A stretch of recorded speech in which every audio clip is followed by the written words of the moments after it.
सुन्दरि माधवी चन्द्रसहोदरि हेममये मुनिगणमण्डित मोक्षप्रदायिनि मञ्जुलभाषिणि वेदनुते पङ्कजवासिनि देवसुपूजित सद्गुणवर्षिणि शान्तियुते जय जय हे मधुसूदनकामिनि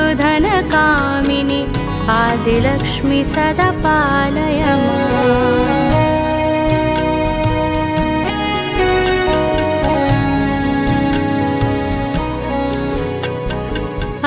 कलिकल्मषनाशिनि कामिनि वैदिकरूपिणि वेदमयि क्षीरसमुद्भव मङ्गलरूपिणि मन्त्रनिवासिनि मन्त्रनुते मङ्गल